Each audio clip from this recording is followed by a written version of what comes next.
Houston, we see you on the stereo. Conspiracy, lies, truth, helping you understand the lies of the world and see the truth of the Bible. Welcome to Celebrate Truth with your hosts, Robbie Davidson and Pastor Nate. Hey, it's Nate Wolfe with Celebrate Truth Radio, and we are live tonight in the 10 p.m. Eastern to midnight slot here on Revolution Radio, Studio A. And Robbie will be along with me shortly. He is celebrating his father's 75th, and they were literally just starting to sing happy birthday a few moments ago. So he'll be jumping in with us here shortly, but I am really pleased to introduce our special guest tonight, one of my new friends and brothers, Rob Skiba. Rob, welcome to the show. Hey, Nate. Thanks for having me. Yeah, very excited to have you on. I know you've been extremely busy with a lot of important projects and, just labors of love with Seed and all these wonderful things that you've been involved in.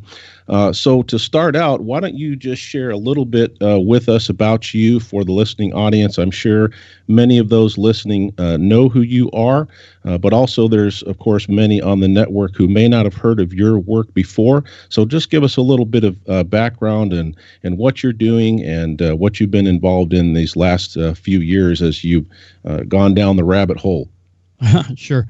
Well, I grew up in a Christian family. I was saved at age 7. My dad was a Baptist minister as a kid.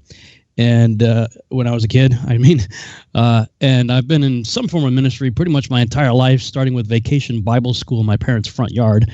Nice. Later going into teaching Sunday school, and then when I joined the military after I left right after high school, I graduated in '87, and like a week or two later, I was in boot camp, an Army boot camp, and continued ministry there with a friend of mine. We started a group we called the God Squad. Nice. When we were in high school. We went to a public high school together. Yeah. And so there were several of us, and we would meet together. There was a stairwell next to the library, and we would meet under the stairwell in the morning for prayer. And the school actually opened up, believe it or not, a secular public school opened up one of their classrooms to us on Tuesday afternoons after school. Really? And we held Bible studies there. My best friend growing up, his dad was our youth pastor at the church we went to. And so we would have Bible studies in our secular school on Tuesdays. Anybody wanted to go. And I used to use the Chick Tracts. Do you remember those Chick Tracts? Oh, yeah. Those Definitely. little comic books. Yeah. Those were great. I don't remember how many there were, but I had a huge stack of them. I think I had all of them at the time. Yes. And so, those were the seeds I was using at that time. That people always go, "Hey, Rob, you got any more of those little comic books?" Yeah. So, and then they'd want to talk about them, because those Chick Tracts, they were pretty hardcore. Especially the favorite one everybody loved was the one was titled "Hi There" and had the Reaper on the front. Sure, the Grim Reaper. Yeah. And it's about a construction worker who dies, and anyway, the journey that he goes on, to judgment. Yes. So, we had the God Squad in high school, and several of us joined the Army together, so we continued that in the Army, and I was in the Army until 93, got out, and 94 started traveling around with an acting troupe doing Alvin and the Chipmunks touring the country. And awesome. And it was on one of the legs of the tour that the tour manager, he was a guy, his stage name was Ox. He was a big guy. Wow. We were just chilling out one day, and I told him, I said, I have this vision I want to do a passion play. Yeah. But I want to do it like really hardcore, like basically what Mel Gibson did in, 2004. So about 10 years later. So it's 1994.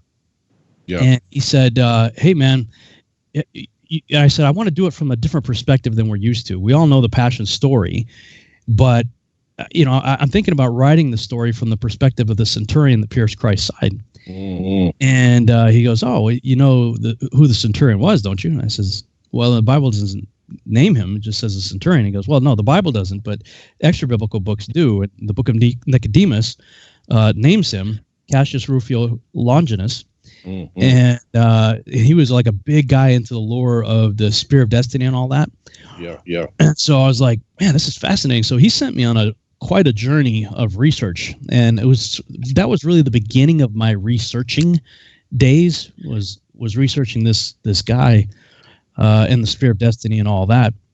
And so I produced a passion play. I played Jesus, and in 1994, and it was very bloody. I spent a lot of time in fake blood and latex makeup, and and it was pretty darn close to what they showed with Jim Caviezel in The Passion, and this is 1994. Wow. And so, like, my dream, because we saw some like 12 people come to Christ as a result of that passion play in our little Baptist church. And I thought, this has to go on the big screen. So that was like my life ambition from like that moment on was I want to make what eventually Mel Gibson did make. And in 2004, when he made it, I felt gypped. I felt like I was robbed of my life dream. I was mad at God. I was mad at Mel. I was mad at everybody. I was like, man, this is all I've ever. It's like I worked my whole life for this, and so when I first saw the movie, I spent most of it mad, and like everybody I know that went and saw it was profoundly impacted by it. Yeah. So I thought, okay, now I got to get my ego out of the way. I'm going to go watch this again, And so it was the second time I saw it that it had the real impact on me that it had on most people the first time around. And I had laid my dream down because the dream of filmmaking and everything. It cost me my first marriage. It led me to bankruptcy. I ended up broke, homeless, divorced, bankrupt, and living in a Dodge Stratus with everything I owned in it, ready to put a bullet in my head in 2003. Wow. And so, and the divorce was a very painful ordeal, and I couldn't stand living in Massachusetts anymore. My uncle lived in Texas, so he sponsored me to a scripture-based self-help program here in Texas. It was a 3-weekend deal. He flew me down for the first 2, and the third one, I'm like, you know what? I can't stand living here in Massachusetts. I mean, she left me for another guy, and her boyfriend bought her or got her a business office space right across from my parents' house. So when I lost my house, I had to move in with my parents, and it was like every day I had to wake up and there's I'm doing ASAP. How long do the wicked prosper, Lord? That kind of deal. And like, I mean, I couldn't even find peace at my parents' house because that was there all the time. So I'm like, you know what? I'm going to drive down to this. Road Adventure was the name of the program. I'm going to go down to this program, go to part 3, and then I don't know what I'm going to do. I'm already living in my car. So, I was living at my parents' house, but I needed to get out. And so I came down to Texas, attended part 3 with ambitions to go to Hollywood, go make movies. And Father had other plans, wouldn't let me leave. I fought with him for most of 2003. And then by August, I laid it down. I said, you know what, Father, if I never make anything, I don't care. I want what you want. And I pretty much the entire year 2003 praying a lot, crying a lot, and reading my Bible, and that's about it for pretty much the entire year. And went through an amazing spiritual awakening and a renewed relationship with Father, like unlike anything I've ever had before. Yeah. And in January of 2004, he gave me the dream back, but in a different way. He made me a multimedia missionary, and I got involved with the International Missions Organization and was blessed to travel to about a dozen countries in a little over 6 years. Awesome. And it was incredible, dude. I mean, I would get entrenched with the missionaries, so I would do what they did, so I got to participate, but I would also document it on video, and then I'd come back to Texas and create little videos that the missionaries could then use to play at churches and whatnot to help create awareness for what they're doing and raise support. And I loved it, man. That was the greatest job ever. And I could have done that for the rest of my life. Sweet, but in 2009, I felt like the Holy Spirit said, hey, that dream you laid down in 2003, you want it back? I said, nope. He said, why not? I said, well, it hurt too much, Lord. I mean, that was a painful season. Yeah. Well, that's because you did it your way. What if we did it my way? And I knew what he meant by that because in the corporate world, not only did I do traveling with acting troops and stuff in the 90s, I also got involved with doing corporate video and did that from 94 to 2004. And in the corporate world, it was like, we had huge clients. I mean, Dunkin' Donuts, American Express, Lego, big clients. Wow. They'd say, hey, we need a video. And okay, great. We would script it. We would storyboard it. We'd shoot with intent, have it edited a couple of days, and, client's happy and it's all done. In missionary world, it was like, hey, Rob, we need a video for Albania. Cool. What's it about? I don't know. Get on a plane. So wow, big difference, right? Huge. And in every one of those trips, it was like I had no idea what I was going to do. So my prayer over there was, first of all, for protection, because the ministry specialized in restricted access countries. And these were places where less than 2% of the population identified as Christian, and consequently they were typically atheists, Buddhist, Hindu, Muslim countries. Wow. Typically places that are pretty hostile to the gospel. And so most of the time I was working with underground church movement. And so, of course, I'm praying for safety. Absolutely, yeah. But also, Father just showed me the story. And I'm like, you're the executive producer, writer, director. I'm your camera guy. Just tell me what to do, boss. It's kind of the prayer. And he did. I mean, it was like every day my prayer was very intentional. Father, I welcome you into my day. Use me. Use my hands, my feet, my eyes. Point me in the right direction. And he would do incredible. It would take all night to tell the story, so I'll spare you. But just incredible, amazing things. And so in 2009, when he said, "What if we did it my way?" I knew what he was talking about. Yes.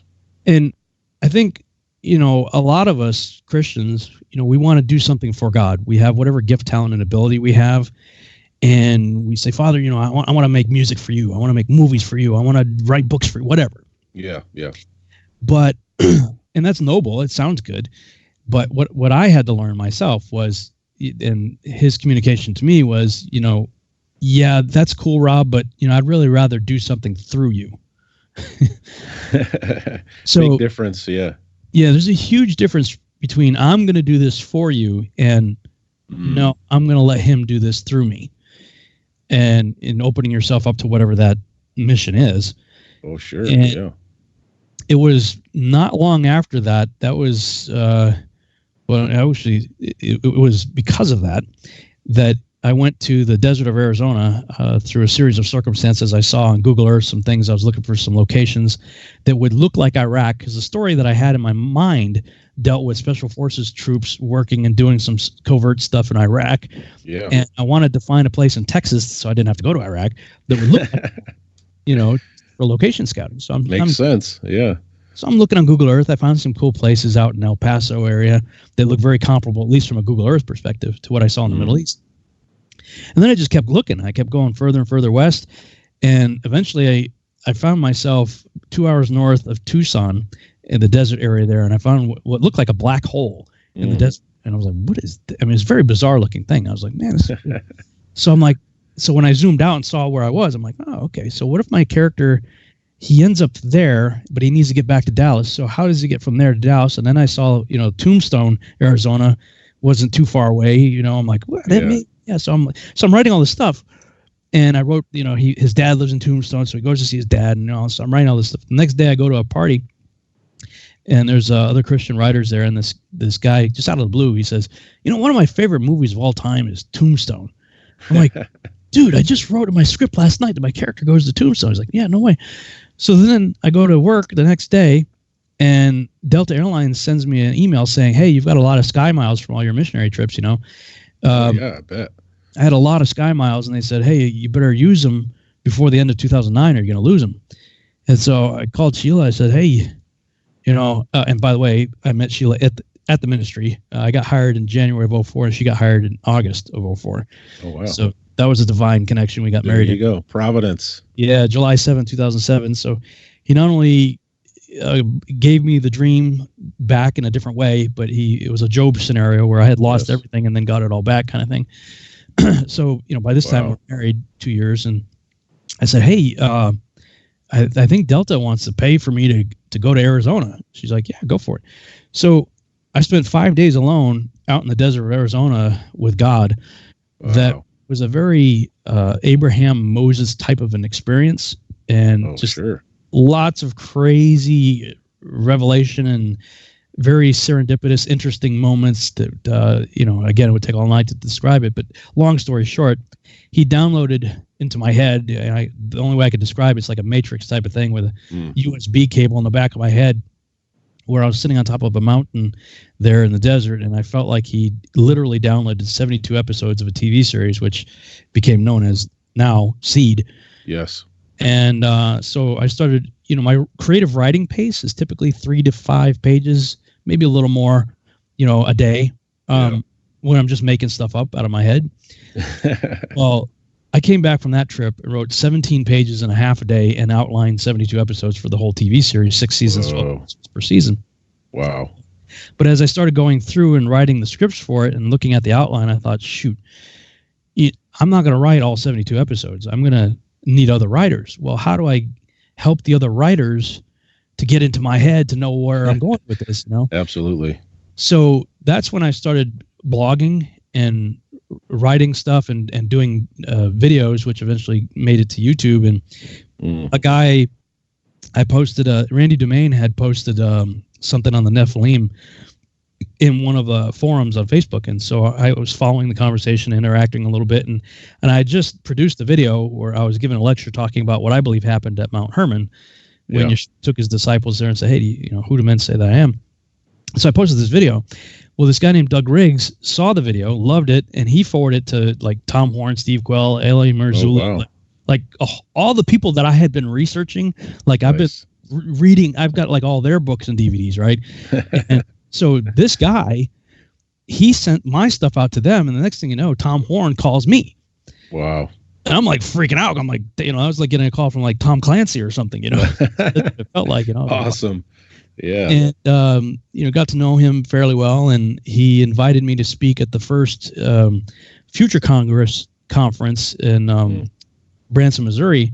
And that was a huge conference. And this is like my first time out, Yeah. And they gave me 3 hour-and-a-half speaking sessions. Really? Wow. That's huge. It was huge. Well, the co-founder of the Future Congress was a guy named David Hitt, who is a physicist that lived here in the Dallas area. So Tom introduced me to David, and David and I went out to eat for lunch one day to get to know each other, and had an amazing 3 or 4 hour conversation. It was just mind-blowing. And so as a result of that, he's like, dude, why don't you speak at my conference? I'm like, okay. Wow. And so that basically launched my new life that I'm living now, where I started writing blogs, producing videos that led to doing conferences and speaking literally all over the world. One of my first conferences, I don't even remember. I don't know if Future Congress was my first or second, but very early on, it was my second conference. Future Congress was my first, but the second invite I got was from, I had just published my first book, Babylon Rising. And this guy in Pretoria, South Africa, sends me an email, says, hey, would you be willing to do a conference in South Africa? I'm like, yeah, sure. Who's going to be there? He said, no, just you. I'm like, what? So I called Sheila and I said, check this out. This dude in South Africa wants me to do a conference. And she's like, well, we go as a package deal. Nice. Yeah, of course. So I wrote back to him. I said, well, my only requirement is that you fly my wife and I there and give us a place to stay. And yeah, I'll do it. Yeah. And next thing you know, we got Delta airline tickets for like a 10-day trip to South Africa. So we go there and we're literally treated like royalty. I mean, we're in a high-end gated community. We had a guest house there with a maid service and everything. Sweet. And you look out the window and there's like a savanna and lions and stuff. You're like, what? Like, how did this happen, right? Wow. Kind of a cool story on that too, though. Back in '99, after I did the Passion Play in '94, I started writing a screenplay, which turned into a trilogy on the Spear of Destiny and Longinus and stuff. And I had written several of the scripts, but I went out there to pitch one of them. There was a pitch fest to a bunch of studios, Hollywood studios. So I was pitching to all these studios, and one of the companies that was like a co-production company for Close Encounters of the Third Kind was interested in my script, but they wanted a rewrite. So I was like, okay, yeah, no problem. So I got home and I did the rewrite. It was literally the day I finished the rewrite that my wife's, I found out, and my first wife, and everything blew apart. And I was like, okay, so that deal never went anywhere. But while I was in Hollywood, I was staying at a hostel for like $15 a night next to the Orange Bowl. And the owner of the hostel, this guy named Petri, he and I have long conversations every night. Like during the day, I was pitching my scripts and, beating the streets trying to make things happen. And at night, I'd go back to the hostel and would be hanging out with this guy. And he was from South Africa. Well, that's like in '99. We lost contact with each other a few years later. Didn't hear anything from him. So here it is, 2012, 2011, 12. I think it was 12. And so I'm in Pretoria doing these lectures, and this guy in Cape Town found out that I was in Pretoria. You may know him, Mornay Thuinson. Yeah. He's on like a IUCTV group a lot. Anyway, Mornay found out that I was in Pretoria, so he's like, is there any way you could come down here? I could get you a venue. And so I asked our host, I said, this guy in Cape Town is interested. Do you think how far is that? And like, well, yeah, it's a puddle jumper flight, but we could do it. My wife and I go down there all the time. We go there. There's the whining communities and stuff there. And so they paid for us to fly down to Cape Town. I did several more lectures there. And when I'm just about ready to speak at the first lecture I gave in Cape Town, who comes walking down the aisle but Petrie, the guy I knew in Hollywood. Wow. He had just heard, he saw a flyer somewhere. He's like, I wonder if that's the same Rob Skiba I used to talk to at the hostel. He never forgot about me. Oh, cool. So, so it's been an amazing journey of research and lectures, publishing books and doing DVDs and stuff. And I felt like, okay, after I had done a whole lot of that, I had a whole collection of books and DVDs out. I thought, okay, now I have my collection ready. I can start seeking writers, and I can give the writers this, say, you want to get in my head, watch these, get back to me, and let's start writing. And started working on Seed again in 2014. Yeah. We were doing the audio dramas for it, Rick Hummer and I and several actors that I got. And then in April of 2015, this thing called Flat Earth starts circulating the internet. Uh-oh. Yeah. And then next thing you know, I find myself on that rabbit trail for 4 years. I'm still so far deep in that rabbit hole, I'll never get out of it. Yeah. But as of this year, I felt like, okay, all the research, including Flat Earth, that I feel like I need to do, that I believe I was commissioned by God to do what I did. Yes. I've been released to start working on Seed again. So that's as of this year, that's been my primary focus for at least 90% of my time is focused on. Now, when you came to, you kind of went down the Flat Earth, biblical cosmology, whatever you want to call it. You went down that rabbit hole, and about how long was it before you were fairly convinced of it as a fact? Great question. Well, I was convinced that the Bible says it in uncertain terms. I was convinced of that probably within a week or two at the most. Okay. I heard Mark Sargent the first time on a Canary Cry radio interview that he did with them, April 13th, 2015. 2 days later, within that time period, I had contacted him, and 2 days later had him on my show. Wow. On TFR on April 15th. Wow. And I don't remember if it was on the show or afterwards, but at some point he said, okay, because I believed in the Neil Adams expanding Earth globe model. And I taught that as recently as December of 2014. So just, a few months prior. And, if you listen to that first interview, I'm talking about that. And, Mark says, okay, I get it. Prove you live on a globe without using NASA, the government, or the military. Uh-oh. And of course, that's a good way of challenging people, but nobody does it. Nobody listens. I didn't listen. The first thing he said, we've all seen the pictures. Well, where did the pictures come from? NASA, the government, and the military. Well, the first thing you have to say to yourself, and look, I'm a patriot. I served my time in the military. I love this country, but the fact is the military takes its order from the government. Yes. And you could just ask anybody, what government in the world is 100% trustworthy?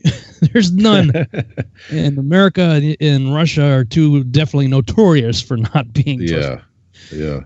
Yeah. Among others, of course. But, of course, and NASA is part of that whole establishment as well.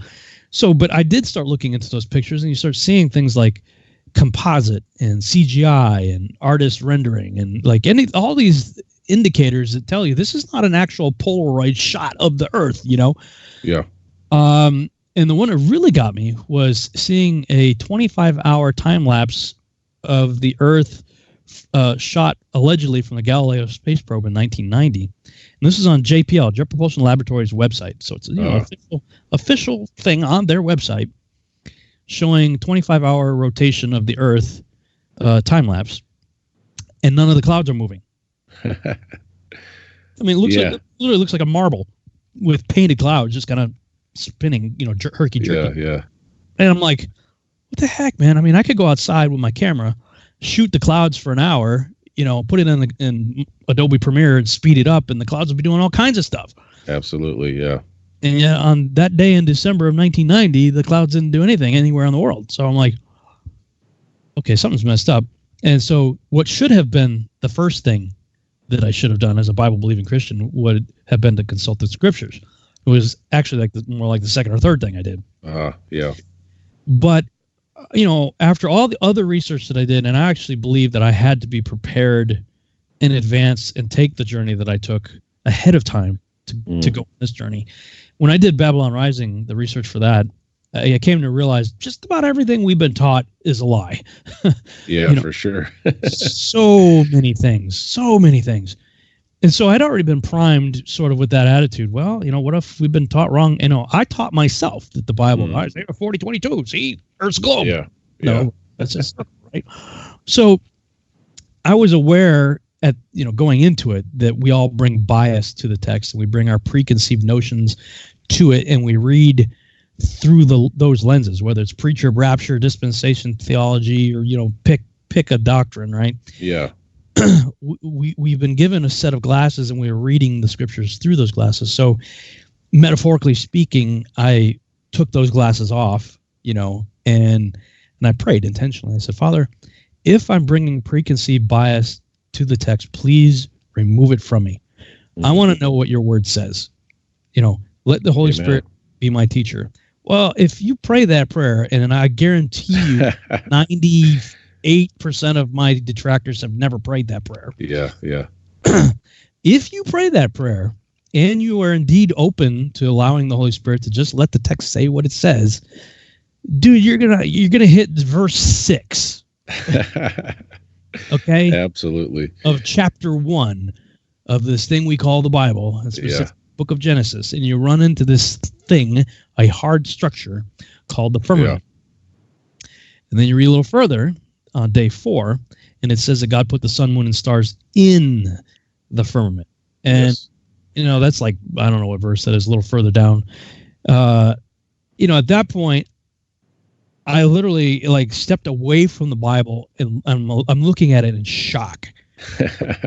Because I Kent Hovind, God bless him, he's done an amazing work in destroying the lies in the textbooks and empowering Christians, especially young Christians like myself. He came through our little Baptist church, did his whole week-long creation versus evolution seminar, got all 12 VHS copies of this thing. He really did a good job of giving us the ammo that we need to fight that battle. But he taught the canopy theory, which I used to believe and teach myself, that the earth was, the firmament was like an ice canopy of some sort that surrounded the earth, and they would point to Europa, one of the moons, I believe, of Jupiter. Yeah. That has that exact same structure. It has a frozen canopy of ice covering what looks like a volcanic surface of some sort. So, see, we've got an example of that in our own solar system. And so I taught it myself, that the firmament was a canopy that surrounded the earth, and that something hit it and destroyed it, and it rained down for 40 days and 40 nights, and that was part of the cause of the flood. Yeah. Well, the problem with that is the scriptures clearly say that the sun, moon, and stars are in the firmament, not outside and around it, which that model requires. So with all due respect to Dr. Carl Baugh and Dr. Kent Hovind, sorry, you're wrong. And that was the first time I saw it. Because I used to teach it myself. I've got PowerPoint, and Sunday school material that I taught, from their materials, crafting messages on it. And sure, they had a pretty wide influence. A lot of people were influenced with their teaching, and Yeah, I mean, when you first, when the light bulb first comes on, I mean, I had a similar experience there in Genesis 1, and you're absolutely right about that prayer because, my wife and I went to the Take on the World 18 conference, which you spoke at, and that was the first truth conference that we had gone to. We were already convinced of the true biblical creation. But we still were missing some pieces of the puzzle, actually seeing and meeting you guys, the speakers, and other believers in person. And we prayed that prayer, that you described, being open and say, just, please strip any deception away, any veils from our eyes. We just want to know the truth. And we want to be able to share this truth with others. And as you know, a few weeks after that prayer, my whole world got turned upside down, got fired from the church, and the battle was on. But yeah, you're right. I mean, a lot of folks had that similar belief, and it seems to me that the Spirit convicted you, and from what you could see with your own eyes, and you recognized immediately that these two things don't connect. It's like I always try to engage people in the first, chapter of Genesis. If I can't get them anywhere else in all of the scriptures that are, considered biblical cosmology scriptures, I want to try to get them to engage in chapter 1, because as you know, day 3, you've got the seas being gathered together in one place and the dry land, the earth, appearing. And then day 4, you have the sun, moon, and stars created as lights and for signs, seasons, days, and years. And it's just so plain when you finally see it. So what do you think, Rob, was the difference that particular day, that particular moment when you read that and you were like, wait a second, hold the phone. This doesn't add up. Do you believe it was the answer to the prayer specifically, and just the Spirit working to help you be able to see that truth? Well, I'll tell you what happened. Okay, after I read through to day 4, and I took a step back, and I'm literally, it was almost like I didn't even want to touch the Bible anymore. It was like it scared me. I was like, wait a second here. What's going on? We've got a problem. Yeah. It's kind of like, holy heresy, Batman. What do I do with this, right? I'm sitting here in my chair in my home office right now, probably in the exact same position that I was that day, where I'm kind of leaning on the right arm of my chair, staring at my desk in front of me, my right hand on my chin, and I was like, what is happening here? So then I said, well, I'm gonna have to write it out. Like, because I'm a timeline type of person, I'm a visual person, and it's best that, when I have a thought, I've got to write it down, because there's a lot going on in my noodle sometimes, and I don't want to lose it. So I thought, okay, I'm just gonna start writing a blog, and I'm going to continue with the Genesis narrative of creation. And that's just the first chapter. Really, chapter 2 just kind of elaborates. So you're like, okay, well, the first chapter of Genesis. Well, then I'm going to start looking for anything else that I could find in Scripture that relates to a description of this, of the heavens above, and then of the earth beneath, right? And that turned into a very, very lengthy blog. I probably started reading, I first started the prayer and first started reading Genesis. I want to say it's probably, 6, 7 o'clock at night. By 3 or 4 in the morning, I'm still writing. And I'm looking, I'm looking up pillars of the earth. I'm seeing, the circle of the earth. And I start looking into Hebrew, because when I saw in the firmament, I'm like, maybe it's an English translation. Now, yeah, sure. I grew up King James only. I am not personally King James only, but I grew up King James only. So that's always been my preferred study Bible. That's where I have all my memory verses and whatnot. But I'm a big advocate for parallel Bibles and studying online tools where you can look at multiple translations. Sure. And we can always have a Hebrew, Aramaic, Greek lexicon handy nearby. So my go-to places are typically BibleGateway.com for just generally looking stuff up. BibleHub.com when I want to really look at the parallels and they've got a good Hebrew, Greek, yes, that, and sometimes Blue Letter Bible also. So I those at least 2 or 3 are always open in my browser windows. Yeah. So, I just started doing keyword searches and looking at it. And when I saw, all the English translations were saying in the firmament. So I'm looking at the Hebrew, and the word firmament is rakia, but when you put a prefix in front of it with the letter bait, it means in. In fact, the letter bait is the first letter in our Bible in the beginning. Yes. Bait. So when it's used as a prefix, it serves the function of inside, So I'm going, wow. I mean, you can't really get around that. And then you look in the Septuagint and look in the Greek, and it's stereoma, and you look at the definition of that. It's a hard structure. It's a very, people want to say that there's only 8,000 words in Hebrew, and it's very ambiguous sometimes. And people come up with all kinds of interpretations based on Paleo Hebrew and letter meanings and gematria kinds of stuff. So there's all that. Well, when the Hebrew scholars took their Hebrew text and translated it into Greek, they had a much bigger library of words to choose from. So you might say there's a little bit of leeway that you could play around maybe with the Hebrew rakia. You don't have that with the Greek. Yeah. The Greek's like, no, this is like a hard structure, a foundation, what you build a building on. It's a solid structure. So I've got a friend of mine that grew up in Greece, speaks Greek fluently, and he's my go-to guy with anything Greek. And he never has a dog in the hunt. I never tell him why I'm asking the question. Nice. Just call him out of the blue and say, "Hey, Peter, what does stereoma mean?" And he would just tell me what it means. He heard the word, so he tells me. So I mean, he's been an invaluable resource for me in that regard.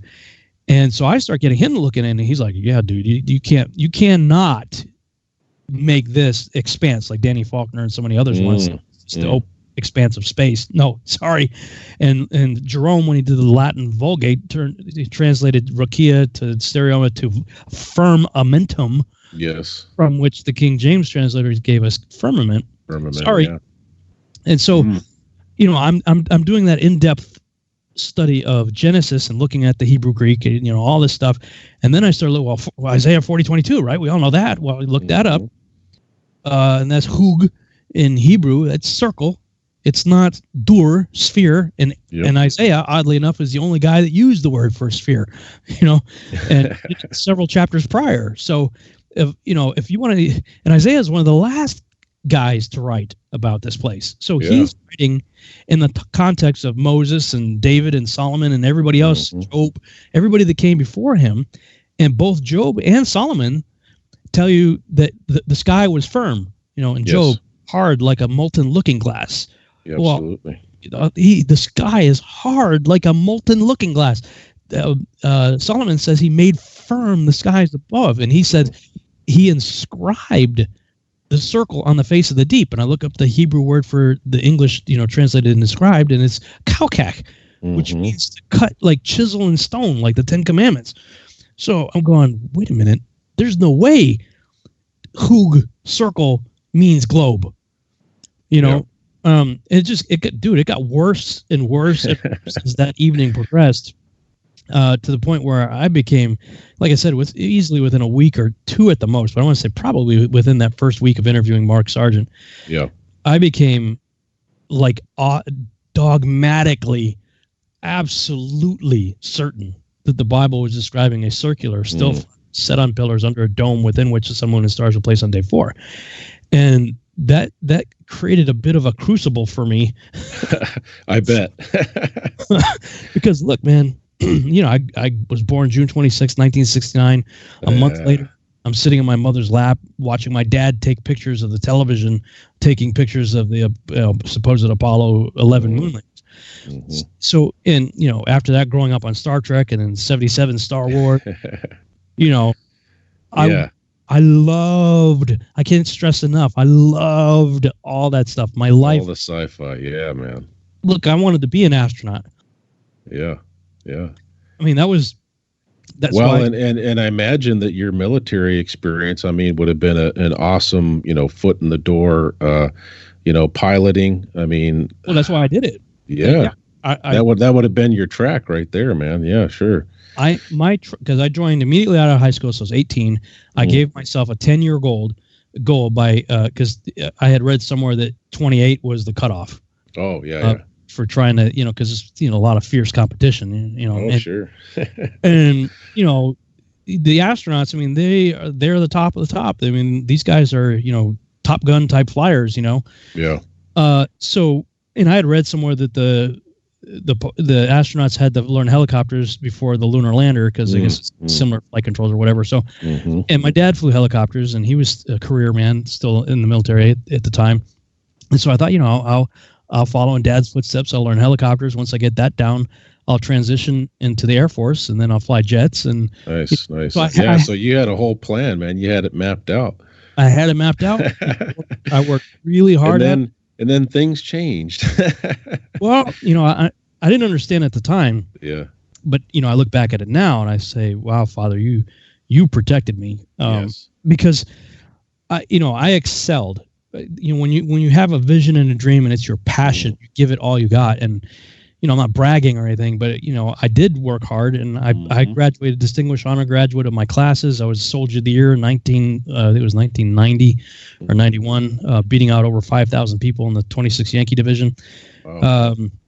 And I excelled at everything I did because I wanted that dream so badly.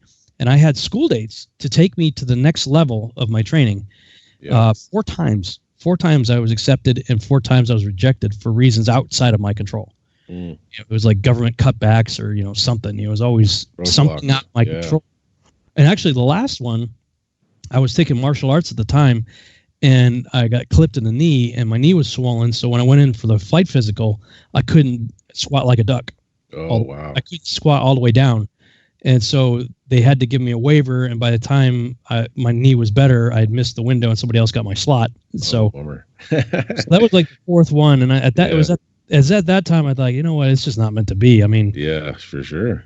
So when you transitioned, because you were already known as a very competent researcher, videographer, you had videos out, and honestly, one of the first videos that I saw of yours didn't have anything to do with, with flat Earth. It was about the Nephilim. It was about Nimrod.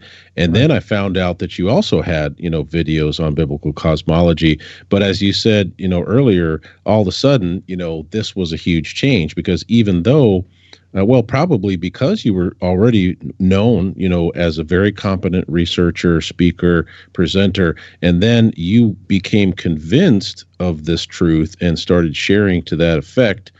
So we've got about 10 or 11 minutes here before our break. So tell us a little bit about, what changed with that and how that was a bit of a crucible for you.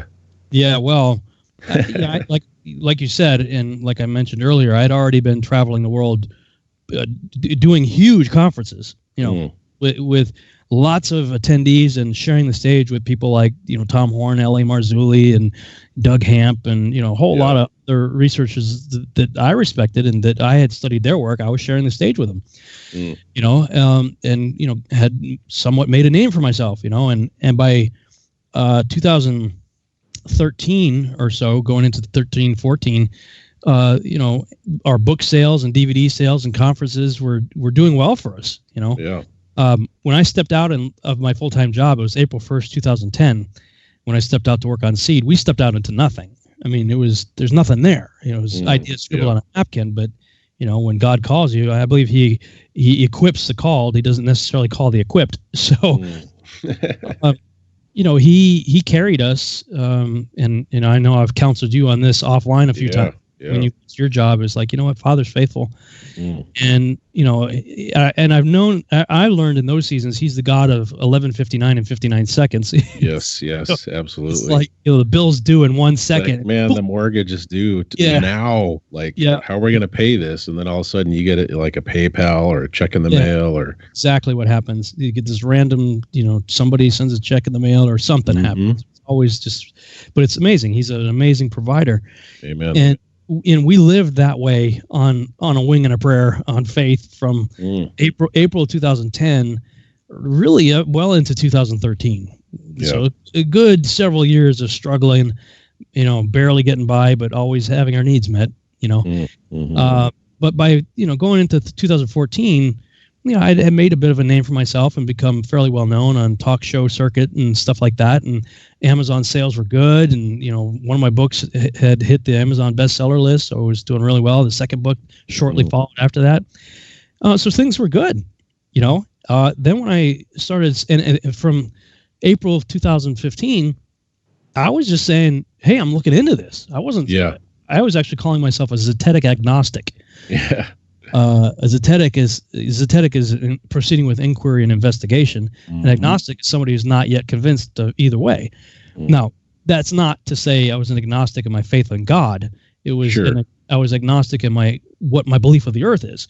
Yes. Because I was weighing both arguments. I become convinced the Bible was absolutely flat earth, but I didn't want to, I was having a hard time letting go of what I thought I knew to be true about the cosmos I was raised to believe, and was trying to reconcile the Bible with it, and the Bible wasn't budging. The Bible's like, nope. Nope. And I'm praying and crying out to God, what would I do with this? And his only answer to me was, look, I said what I said. Exactly. Take it or leave it. He wasn't explaining it. He wasn't, and he was like, look. Here's the deal. Yeah. It's kind of like, the prophets, Jeremiah is basically told, hey, guess what? You're going to go not only to the people, but you're going to go to the nations and the kings, and you're going to tell them something that's going to make them want to kill you. It's like, okay. Yeah. Like I would never compare myself with Jeremiah, but I do now understand the weeping prophet. He's got a message that nobody wants to hear, and he's like, look, I'm done. I'm not saying anything more. Forget it. And then this fire burns inside of him and won't let him shut up. Yes. So, and you have to speak forth what you understand as truth. You have to, or you're gonna explode. Yes. Or you end up like Jonah, which you're gonna get there one way or another. You're gonna take the secret route or the direct route. So we were attacked relentlessly, and book and DVD sales dried up. Whatever support we had from people that were supporting our ministry, people like, dude went crazy. I guess this guy's an idiot. People were writing Amazon comments on my book saying, I used to think he was a good researcher, but now he thinks the word's flat. So how good he could he rest of this? And it hurt bad, dude. I mean, we found ourselves, we climbed and crawled our way up to, somewhat of a pinnacle, and then an avalanche knocked us right back down. Wow. And that was a terrible season for us, especially in the beginning of that in August. So I got introduced in April, start doing the research. And by August, Sheila's dad had cancer and he was dying on hospice. And, one of the last things I remember him saying to me before he lost, before he wasn't coherent enough to communicate with us, one of the last things I remember him saying was, dude, you got to let this go. It's going to destroy your ministry. Oh, wow. Yeah, but Pappy, I can't let it go. I see what this says, and I gotta figure this out. And, he died, not too long after that. And, of course that was a traumatic experience, certainly for Sheila and the whole family. Yeah. And my health was deteriorating at the time, probably stress related. I had sciatica so bad I could barely move, and my back was killing me.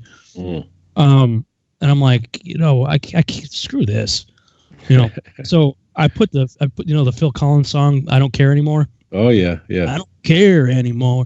I put that. I had, I don't know what started out as that first blog that I started writing. It got so big that I thought, this is too big for one blog. I'm gonna have to make a website out of it. So testingtheglobe.com I divided that blog up into chapters, and that's what the pages are on testingglobe.com. So I had dozens of pages on there, and I took them all down and put Phil Collins on every one of them. I don't care anymore. Wow. And so you were done, man. You were like, I'm out. Yeah. That was, I think it was this, if I remember right, I think it was the 16th of August, and a couple of days later I got I think it was a handwritten letter that was sent to me by a former atheist. That he gave me a polite but firm scolding, saying, how dare you? He's like, I've been an atheist, a militant atheist my whole life.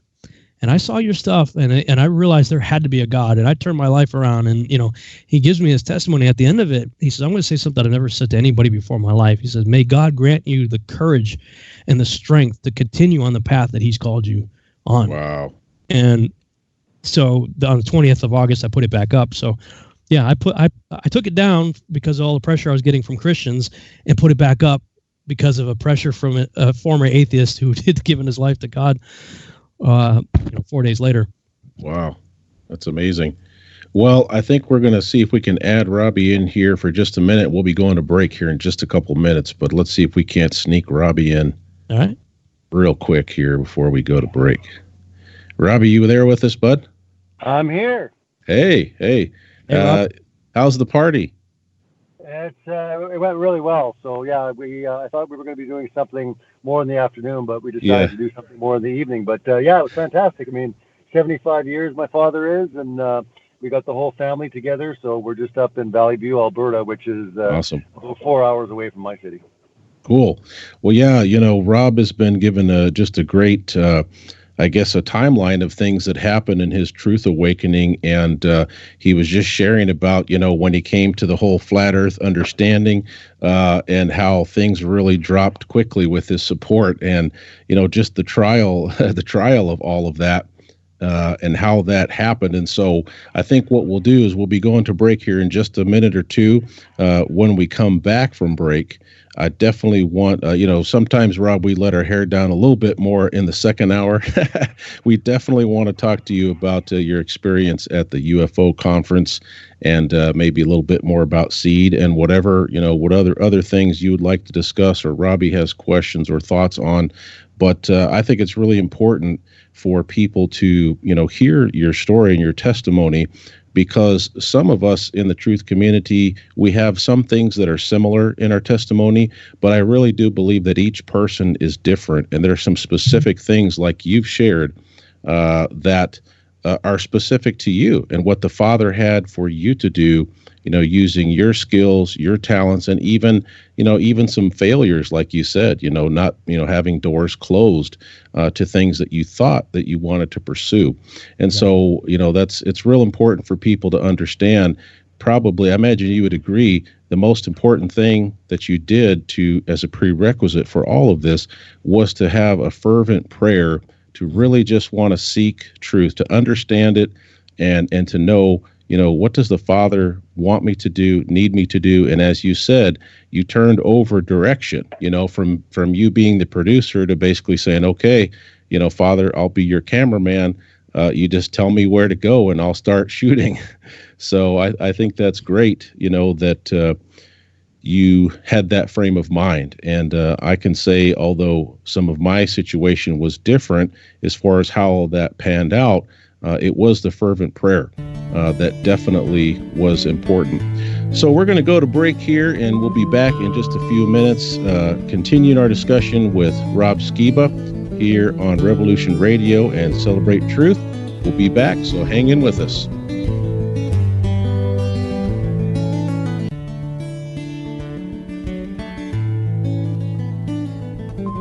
The opinions expressed on this radio station, its programs, and its website by the hosts, guests, and call-in listeners or chatters are solely the opinions of the original source who expressed them. They do not necessarily represent the opinions of Revolution Radio and FreedomSlips.com, its staff, or affiliates.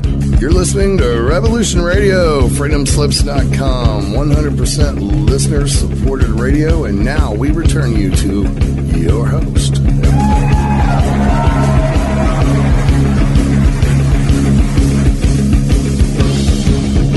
Hey guys, we are back, and this is Nate Wolfe, co-host for Celebrate Truth Radio, and Robbie D is in the house, so we're going to bring him in here to help us lead into the second hour.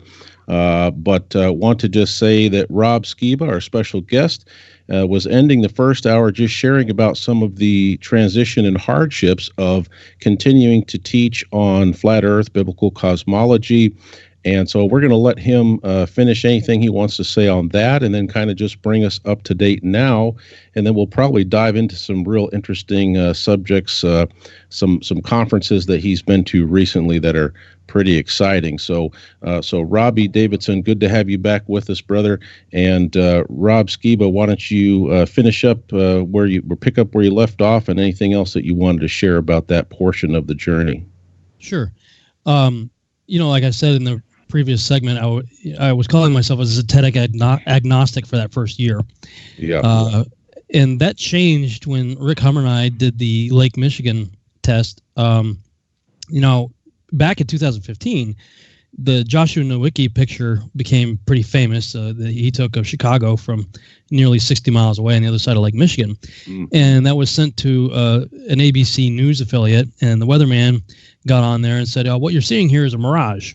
Now, if you look at that picture, nobody would look at that picture and think that's a mirage. Mirages are upside down, wavy, distorted. This is right side up, and yes, it may be vertically stretched a little bit, but for the most part, the buildings look very, straight, symmetrical. They look, like a city.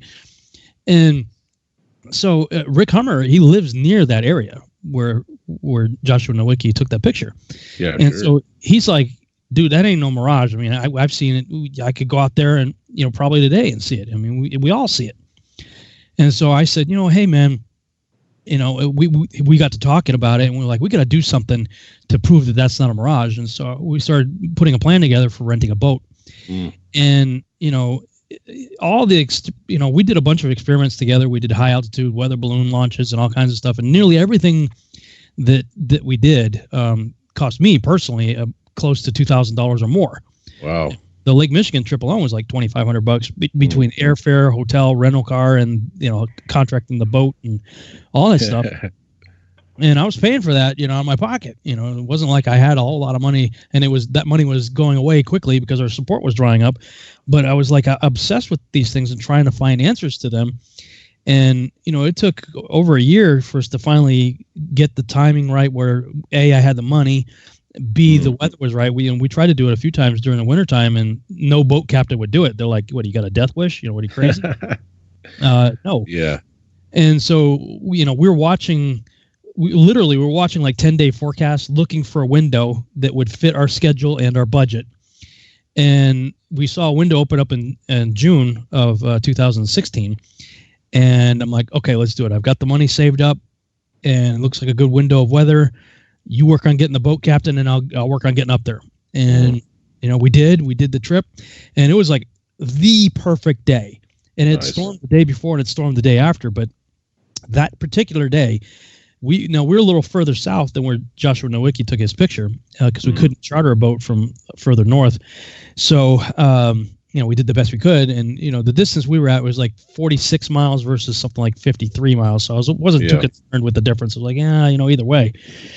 So we pull out of the dock, and I look across, and I can see it with my naked eye. I'm like, there it is. Of course, we had the Nikon Coolpix P900 camera and a few other cameras. And, my theory was, if it's a mirage, let's drive toward it, because if it's a mirage, it's going to magically disappear, and then the city will roll up over the ball, and, okay, there you go. It's a mirage. Yeah. If it's not a mirage, then the city's just going to get bigger and bigger and bigger on the camera. Well, that's exactly what it did. Now, the detractors would say, look at my footage and see, well, yeah, you're still missing the lower portion of the building. So see, proof of curvature. Well, no, not necessarily, and even the weatherman, he came on and actually debunked himself a year later. Exactly. So right about the time we're doing that trip, it might have been the exact same time or very close to it. He came back on the air a year later and said, I've gotten so many emails because, this poor weatherman inadvertently became famous because, with haters and, people are supporting him. What we're seeing is a mirage. Yeah. I mean, that poor guy didn't know what he was getting into, but he came on like a year later, exactly to the day, and said, hey, I was wrong. I was mistaken. It's not really a mirage. So he went to some university and found some optics professor or something, and they had a whole show based on that. And so, well, technically it's really not a mirage. It's called looming. And in this broadcast, they said the atmosphere acts like a lens, and they put a convex lens in front of the camera, and they're saying, well, that's how it throws the city magically up over the curve for you to see it for so far away. So I took what they said, Globers, what they said, and then I went online and started looking at how much moisture is in the air. Man, there's an ocean in the air, a lot of freaking moisture in the air. Yeah. And, we're talking zillions of microscopic convex balls of water, moisture. And, well, you put them all together and you get one big convex lens. And what's a convex lens? It's a magnifying glass. And the optics professor from the university specifically said that the atmosphere acts like a magnifying glass. So I said, okay, well, maybe that explains why the lower portion of the city is missing. So I went out, got some magnifying glass stuff, did some experiments, and showed how on a perfectly flat table, I could make the lower portion of the city disappear just by moving my camera back from the magnifying glass. Yeah. And then later on, I thought, well, maybe that's how sunsets work too. And I figured out how, I rigged up a little thing with the sun, at a fixed height above the flat plane of the table, moved it back, and sure enough, the sun set. Not only did it set, but it maintained pretty darn close to the same optical size, when it was up against the glass versus when it was pulled away from the glass. Because even though it's getting further away without the magnifying glass, naturally it gets smaller. Yeah. But with the magnifying glass, when you pull it away, it basically magnifies the perspective as it's going away. It should be getting smaller, but it magnifies it, so it basically cancels out and looks like the same size, but it sets on a flat surface. So, if we saw so many things on that lake that when I came back, I continued that same prayer for a year. Father, what do I do with this? And, for a whole year, it was like, look, I said what I said. When I came back from that trip, his answer changed to, are you going to believe me now, Rob, or what? Nice. And that's when I finally just said to say, you know what, I give up. Yep. There's I'll tell you, even to this day, I'm still probably 80-20 in my mind. 80% in favor, 20% still have doubts and questions. And that probably will never get resolved. But I was 100% scripture. And when I looked at all the other things that I was trusting in for that 20% that I still question, when I consider the sources of that information, I'm like, look, you know what? I've never been given any reason to doubt the truth and the authority of Scripture. I've been given every reason to doubt these other things. Sure. And it was actually Bill Schneblin, another researcher, who I was sitting in the parking lot of Walmart the day after Rick and I did that test, and we had interviewed a ship captain, and he went on this long, because I wanted to see what other captains and people who have been on the lake their whole life, what they've seen. And this captain went on this whole thing about light refraction and bending and blah, blah, blah, yada, yada, bending light and gravity and yada, yada. And I thought to myself, you know what? This one guy represents millions of detractors on YouTube and Facebook that, you can't win this fight. And I was so depressed. I was like, I give up. I just freaking, I'm spending all this money, and it seemed like every test we did came back inconclusive because you always had a million yeah buts. You say, well, here's the evidence, and then 500 people say, well, yeah, but, and then you play yeah, but to their yeah, but, and you just play yeah, but. And I was really bummed out, and I was just looking on Facebook, sitting in my car in this Walmart parking lot, and I saw that Bill Schneblin had put up a video dedicated to me, and he was not necessarily dedicated to me, but I mean he was thanking me for taking such a firm stand on Scripture to the point where he was making his public confession of saying, you know what, I'm just going to believe Scripture. Oh, wow. And, that was when he first came out as a flat earther based on Scripture. And it was at the end of his video. He's like, they lie to us about vaccinations. They lie. They poison our skies. They do all, he went on this long list about what quote unquote science has done for us and the lies, in the textbooks and all that. And, he took a stand on it. I said, you know what, Father? Okay. And, so it was kind of strange because in a way I was, my materials were responsible for him making that confession. And then his video thanking me for doing that was responsible for me doing it. Finally just saying, fine, whatever, God, you are the truth, and I'm going to take a stand on what you said. Yeah. Everything. It was at that point that two things happened, and it was pretty profound change. The verbal persecution, and I hesitate to use the word persecution because, like I said earlier, I've been in countries where people are actually physically being persecuted, and I don't want to diminish by using the word what these people are going through. But I was taking, let's just say, verbal abuse, and a lot of crap. That significantly increased, but at the same time, the favor of God on my life radically increased along with it. And I just started seeing blessing, like a lot of blessing coming our way. And things started to turn. Well, flash forward even a couple years later, here I'm at the Declaring the End from the Beginning conference. I think it was earlier this year, January maybe. Yeah, it was end of February, yeah. For the February? So yeah, you were at that conference.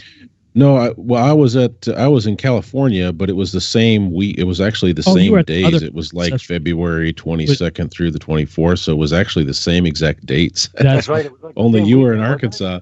Yeah, Robbie and I were in California. You were in Arkansas, same dates. Yeah, Joe had asked me if I wanted to be a part of that conference like a week after I'd already committed to the other one, so I couldn't do that. But I'm glad. It was such a blessing. I mean, there were, I don't know, a couple hundred people, 200, maybe 300. Nice. It was a good size audience, whatever it was. And at the beginning of it, I haven't posted this online yet, but I said, I'm just going to do a little something here. I'm going to ask a question, kind of put myself out. How many of you would say that you have come to a greater understanding of the scriptures or a closer relationship with God and Yeshua or all of the above as a result of this topic? Raise your hand. And like people not only raise their hand, but they stood up. And I would say easily 95% of the room stood up. Wow. And so I'm like, I almost teared up on the stage. I'm like, oh man. So I says, can you guys just hold on a second? I'm gonna get my cell phone out because I got to document this for myself to remind myself of why I'm doing this. Right. So I just did like a video panoramic of the room of everybody standing up just to remind myself, how the tables have turned, because in 2015, when I hadn't even committed yet, I was at a conference on a panel discussion, and the guy moderating the panel said, okay, we're going to start off here with Rob Skiba. Rob, this was May 2015. I just got introduced to the topic in April, okay? May. He says, so, Rob, you still believe the Earth's flat? Of course, everybody starts laughing at me. And then letter writing campaigns went out, and people were doing everything they could to ban me from speaking at conferences anymore. And then I couldn't even attend them anymore. Wow. And, just how intense it was in 15, then we flash forward to 2019, and what a reversal. Like now pastors and ministries and creation ministries in particular are taking a beating for not taking a stand. Yes. I'm like, okay, Father, you're doing something really cool here. And, I just have to thank him for giving me the strength to make it this far, because, those first couple of years were freaking brutal. It's incredible. Like, it's incredible watching your journey, Rob, like going through all the time in 2015. And even at the time, I know how frustrating it was for a lot of people, because, you would just like pretty much be preaching it hardcore from the Bible, but you're like, but I don't believe, I'm not a flat earther, and just to see exactly everything that you've gone through, the attack and the beautiful things that have come from it. And just, I would say, like, you brought up a couple, tests that you've done and the stuff when you get into refraction and stuff. I was at a meetup just last night, and people were, all talking about, certain videos you've done. And I know, in New Zealand, other conferences I've been, I mean, I have not yet been to a place where you have not been used by God in a significant way to really amazingly impact someone's life, incredible, from atheists, from, all sorts of different areas. Your name gets brought up a lot. And I mean, God, for whatever reason, has chose you.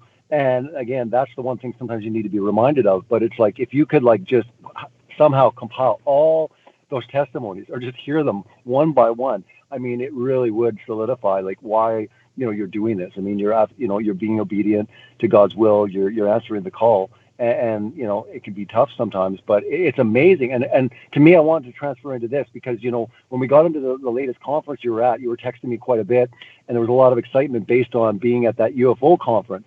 And what I wanted to talk about to make sure that you had the time to speak on was not only what, was really highlighted at that conference, what really stuck out for you, but also I'm really curious to know now, kind of going into the next phase of Rob Skiba, or phase 3 or phase 4, as you move into seed and how your worldview has now completely shifted, how that pertains to seed.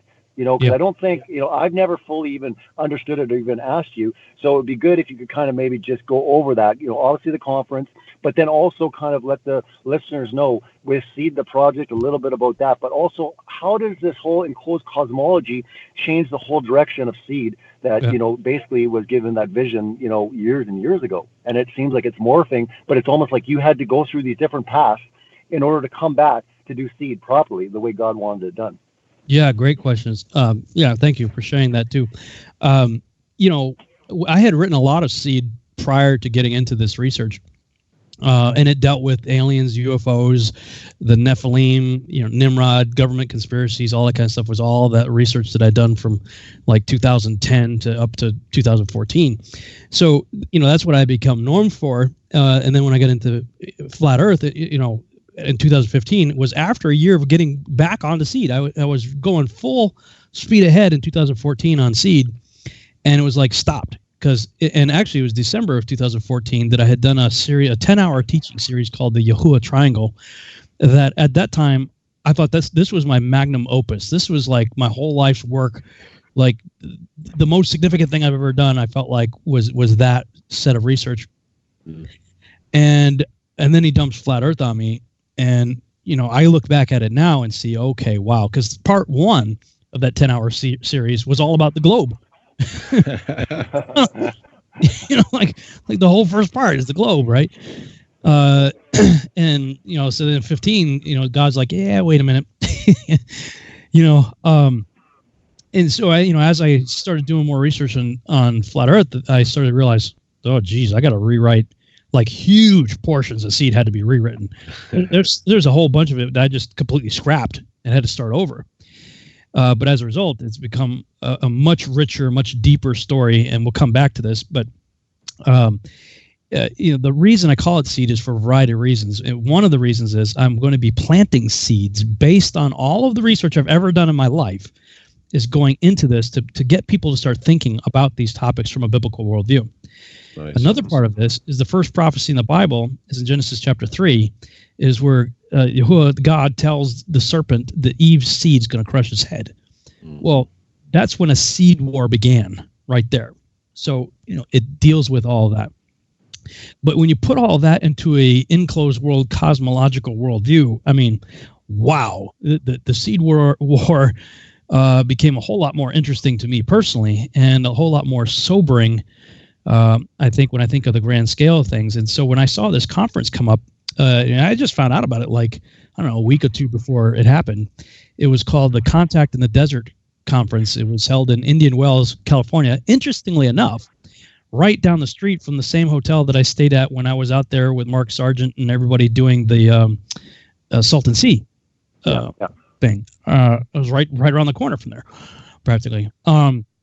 So here I am in the same location again, and now I'm attending a huge conference. There was easily 5,000 people there. Wow. And 50 speakers, and these are all the who's who of ancient aliens, like Eric Von Daniken, Giorgio, the guy with the hair, Dr. Michael Salas, Michael Tellinger, lots of people. By the way, that post, sorry to interject, but by the way, that post that you put up with you and him, I don't know, but I think it has the record for the most likes or for the most activity. I was blown away, right? I was like, wow. Yeah. Let me tell you about that for the audience. I assume maybe many of your audience already knows who Michael Tellinger is. If you don't, you should check out his research. He's got a lot of great stuff. Well, I as I was attending these panel discussions and conferences, individual lectures and stuff, and I attended his, he was on a panel discussion with several other people, and I literally just written down in my notebook, I think Michael Tellinger is the only one that may get it. Mm-hmm. Like, I just wrote that down. And right after I wrote, literally, like, you could count 5 seconds after I wrote that, there was a guy that was sitting right next to him that was speaking. Hugh Newman, I think was his name, something like that. Anyway, the guy right next to him was talking, and he turns to Michael and he says, and by the way, it is a sphere, Michael, and like jabbed him. Oh. And I was like, because I had heard some things from Michael that made me think he may be leaning that direction. That just confirmed it. So after that it was over, I ended up going up to Michael's booth, and I said, hey, I really enjoyed your talk there. And he's looking at me and he's like, do I know you? I think I know you. And I was like, oh, you may have seen a YouTube video or something. And he's like, Rob Skiba? He's like, I didn't recognize, because I got a beard now. He's like, I didn't recognize you with the beard. He's like, I love your stuff, man. I'm like, wow, that's cool. Like, I went there to tell him I love his stuff, and he's like, sweet, saying this. So we did a selfie together, and I posted it on Facebook.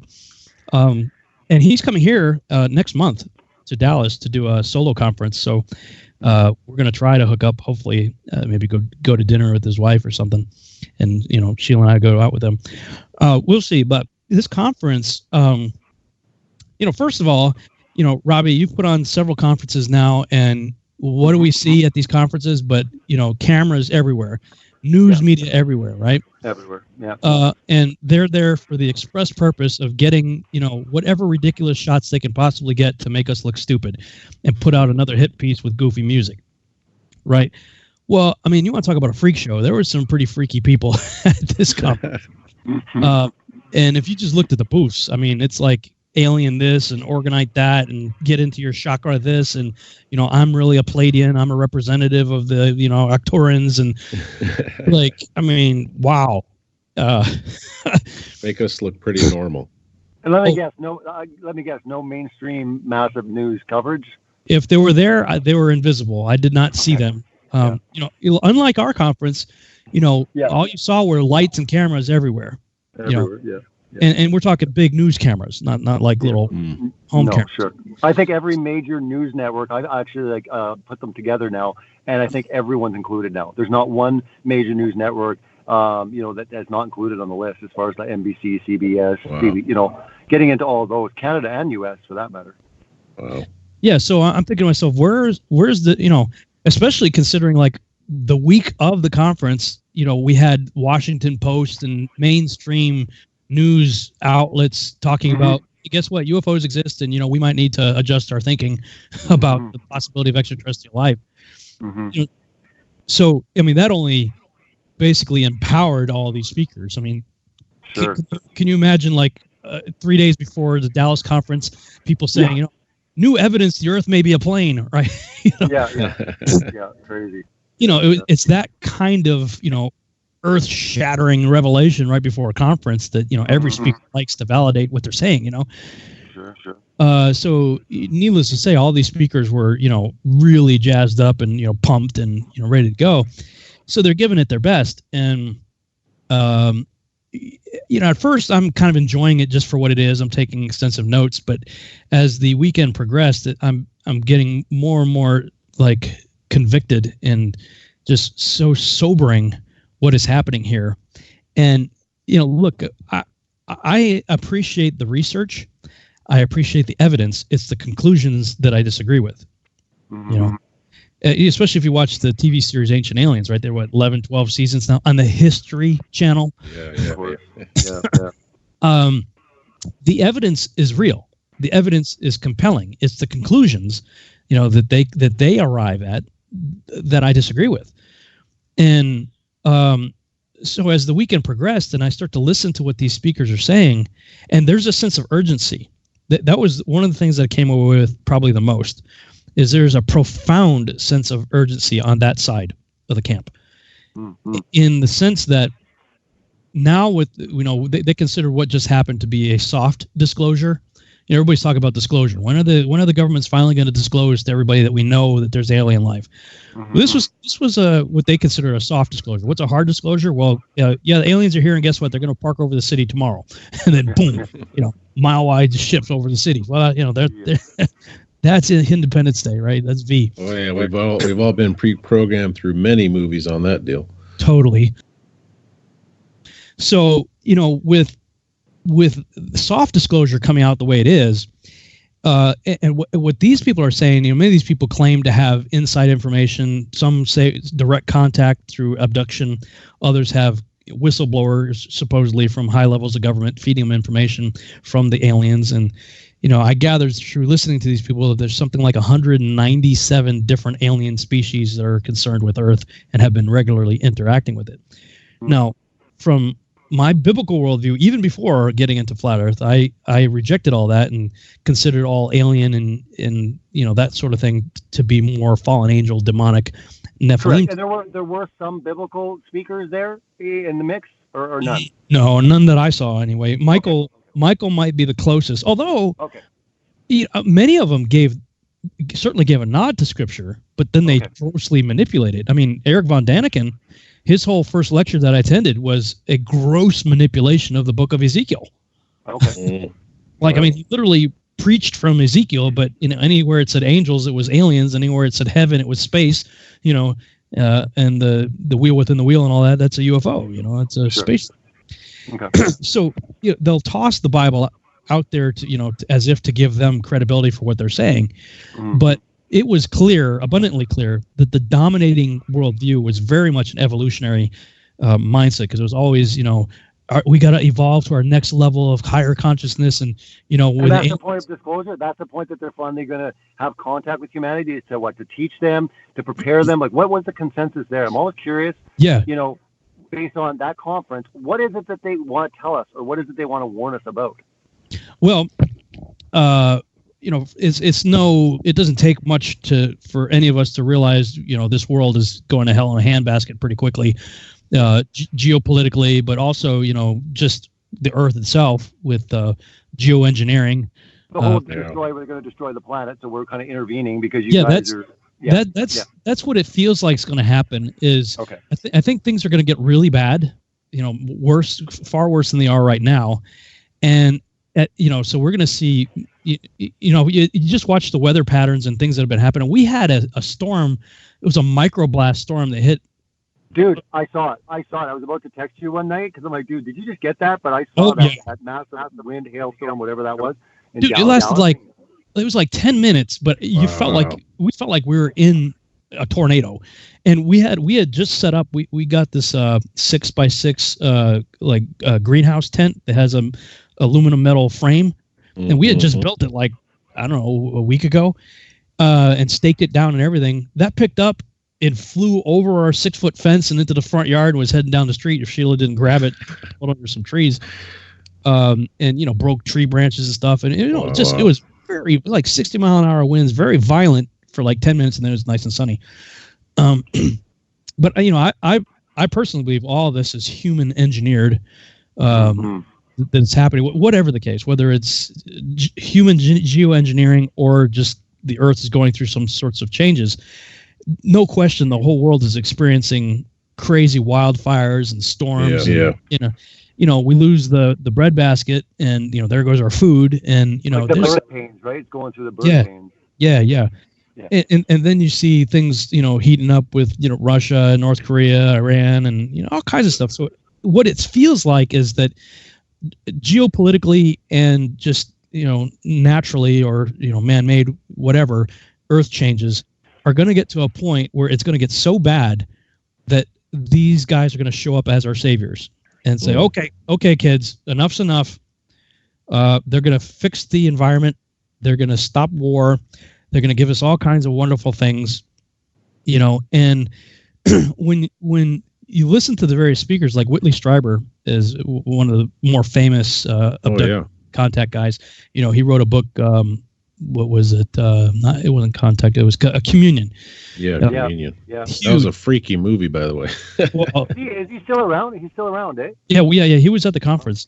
Wow. And I met him, Travis Walton from the movie Fire in the Sky. Yeah. Another that was a freaky movie. That really messed me up. That movie, even as a Christian, it messed me up. Honestly, that's a whole other show for another time. But I don't know what was going on there. But as a Christian, I was still messed up. I had to do a lot of watching that. Well, but all these guys, initially when all their first contact experiences happened, it was all very terrifying. But you listen to these guys now, and they are reinterpreting their own experiences and saying, you know what, I didn't understand. Like I was listening to Travis Walton, and he was saying, you know what, when I stepped into that beam of light, it may have screwed me up. My whole body may have been screwed up by the radiation of it, and they were just trying to fix me, and I didn't understand it. I was afraid. And so now they're talking. Everything is shifted from trauma to love. Really? Wow. These beings, they love us, but they talk about the reptilians are the evil ones, and the Nordics are the good ones, and there are varieties within those two classifications. Sure. But that there's an intergalactic species war out there happening, and Earth is turning into ground zero, and we're the most important. And Dr. Michael Salla said that through, because I always have these whistleblowers and contactees and different people giving them their information, that supposedly aliens had communicated to us that 350 years in the future, there's going to be a galactic tyranny that sweeps through, and it's just a tyrannical reign. And when the historians on these ancient of these alien worlds tracked back the founding of this tyranny, it was traced back to our Earth, our moon, and Mars. Mm-hmm. And so that's why all these aliens are coming here, because they're trying to stop whatever is going to lead to this for them it's ancient, but for us it's coming galactic tyranny. Well, but it all hinges on Earth. Like basically this entire storyline, it hinges on kind of the events on Earth. What happens here? Well, if we throw that into our biblical framework, we know that we have this thing called the millennial reign of Christ. Mm-hmm. And if these alien beings are what, the three of us believe they are, fallen angels and stuff like that, well, it makes sense that they would be talking about a galactic tyranny. Sure. Sure. Because we know that the heavens are going to pass away with, the great noise and fire, and, all the stars are going to fall to Earth.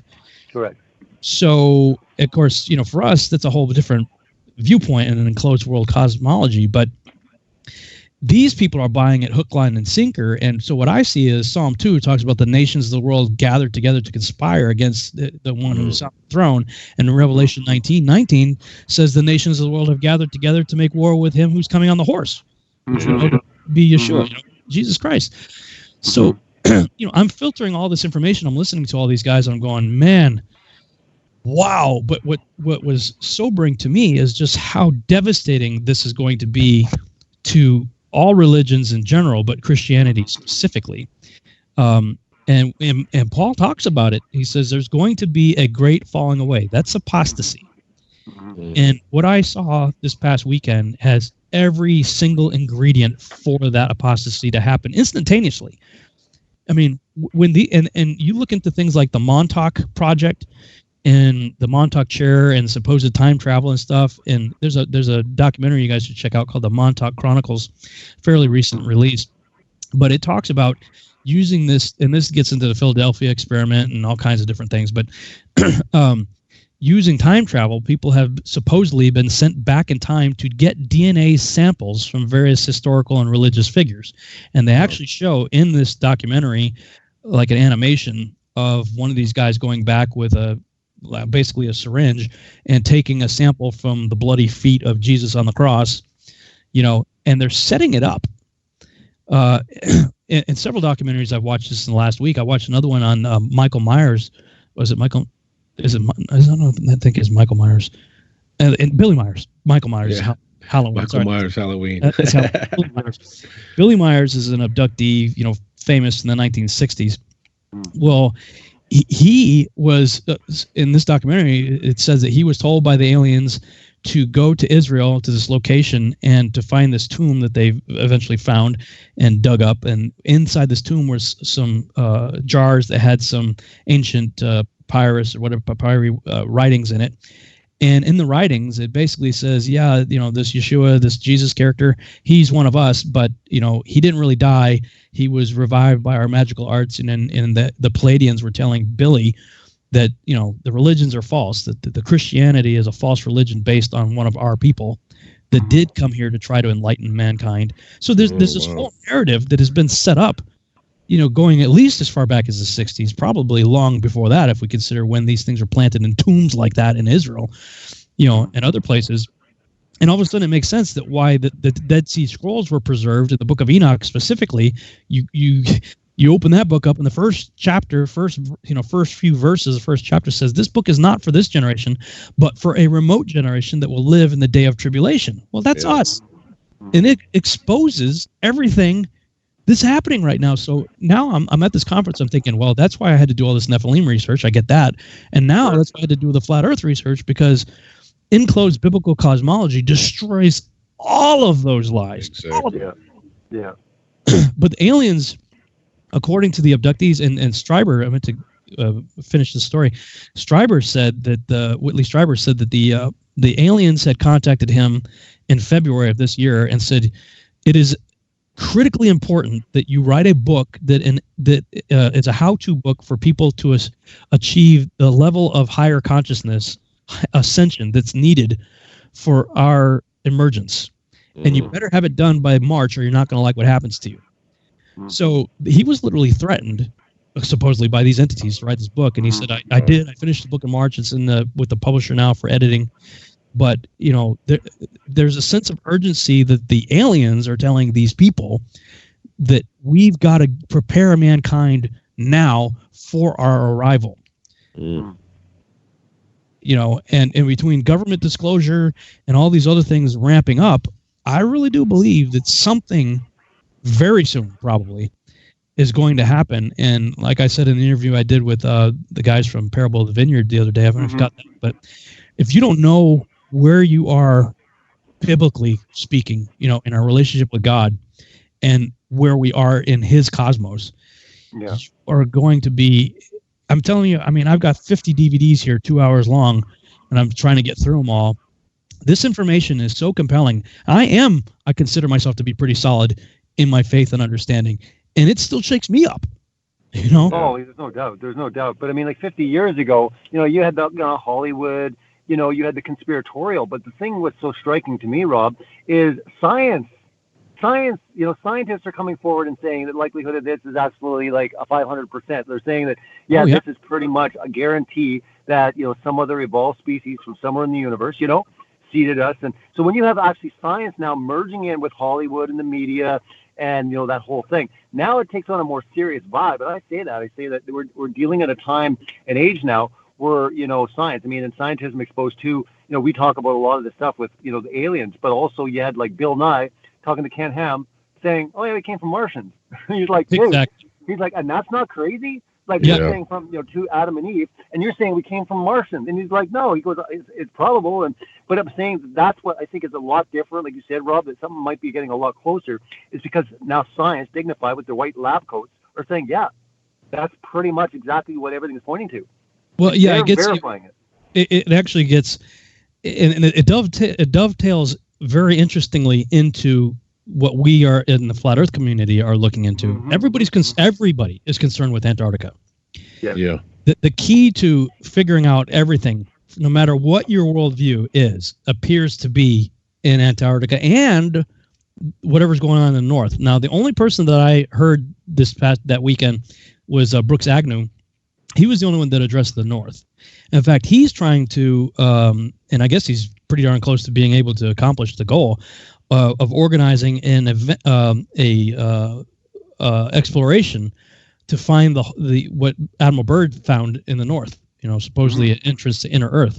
Now, if you listen to Zen Garcia's information on the paradise and the sides of the north, and Mount Meru and all that from a biblical and the point of view of other ancient authors, I do believe there's a significant something to be found in the north, but there's a lot of activity going on in Antarctica, and a lot of the panel discussions and speakers talked about Admiral Byrd certainly, but in 2007, I think it was 16, 17, whatever. During the election, here we have a major United States election, and you got people like John Kerry, taking off to go to Antarctica. Sure. Yeah.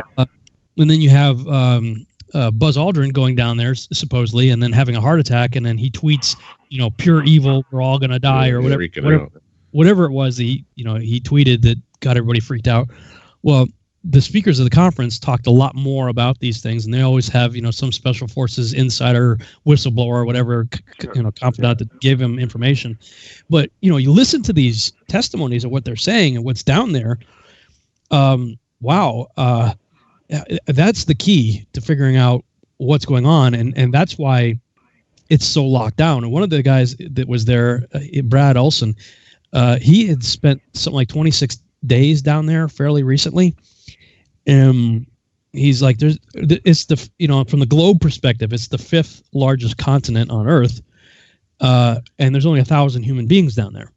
Mm-hmm. So that just shows you how much is not being covered, even from their model. Sure. From our model, it's even bigger. It's a 60,000 mile circumference, wall that probably extends inland anywhere from 8 to 1,200 miles, from the coast.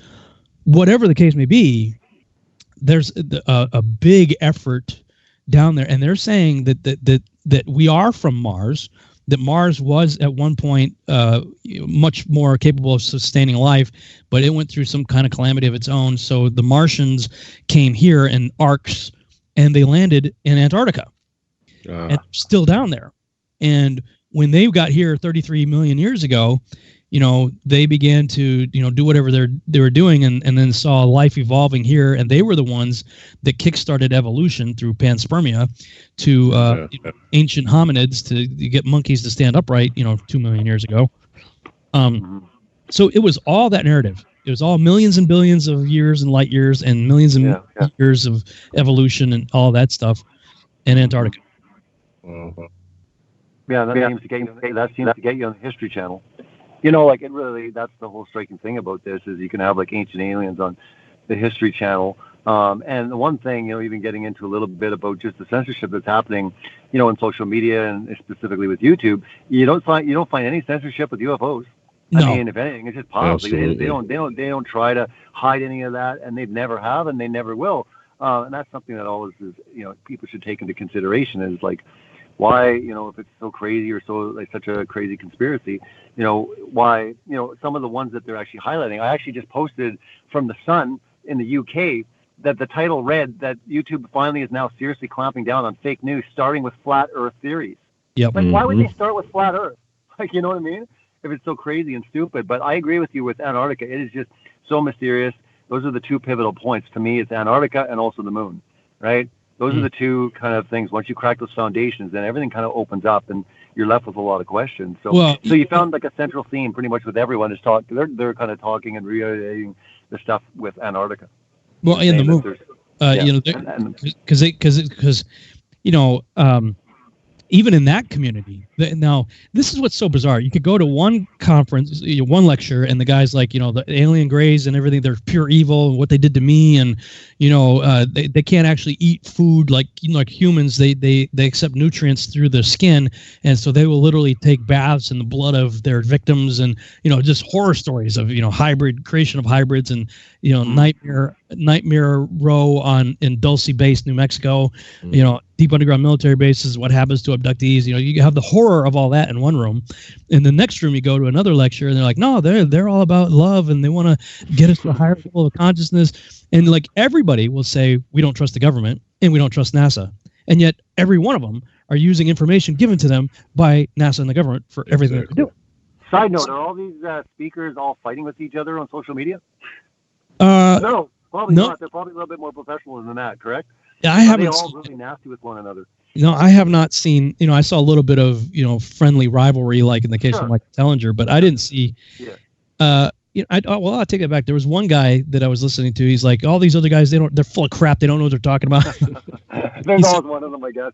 Yeah, he said that. He was the only one that I heard say that, but they were definitely a lot more united than certainly our camp is. And I just heard about what happened with Patricia Steer. I talked to Dave Price. I had talked with her. It's a truly sad story.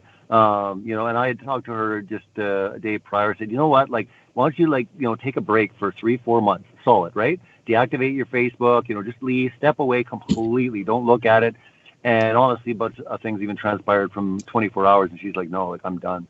100%, 110%. And I believe it because, before Mark, she'd get down with a lot of stuff. I mean, anybody, Rob, the way it is just for men to go through it. You imagine a woman, right? And honestly, I'm saying that, like, honestly, it's not for the faint of heart.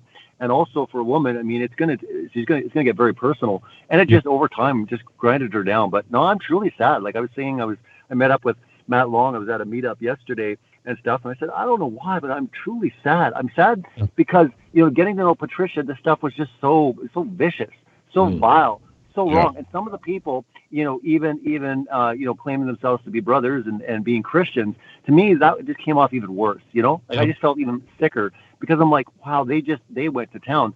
Speaking of which, one individual put up, a video saying, ding dong, the witch is dead.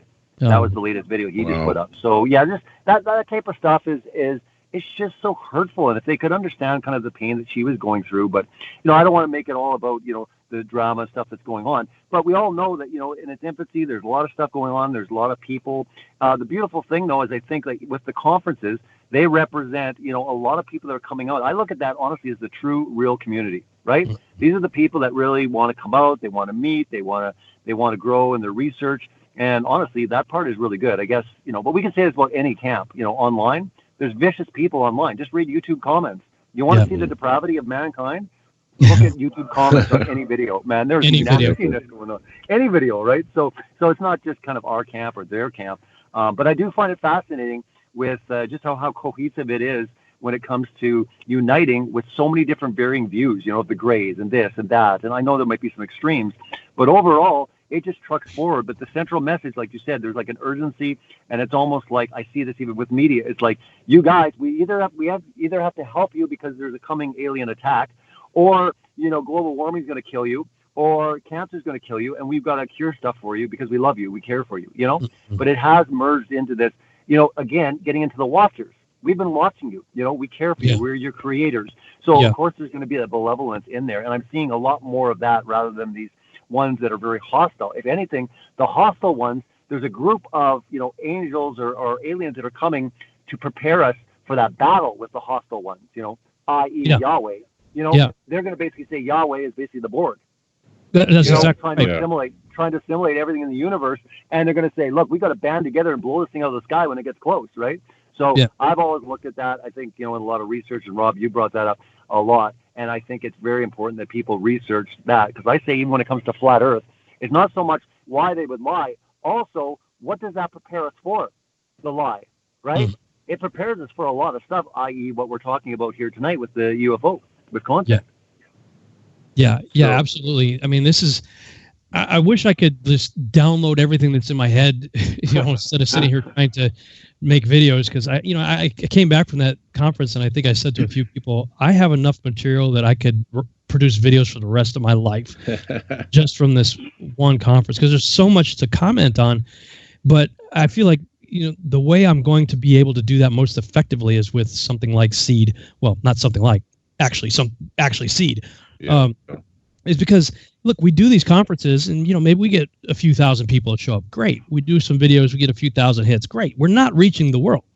There's 7 billion people out there, 300 million in the country alone. And when you look at the power of mainstream media, and Star Trek in particular, wow, has that TV series, and I just recently binge watched the 7 seasons of The Next Generation, and seeing how they have systematically programmed us to believe all of this stuff, one seed at a time, you know. So do you have like a GoFundMe? Like, again, let's get into this and just see how people can participate and kind of get involved with Seed.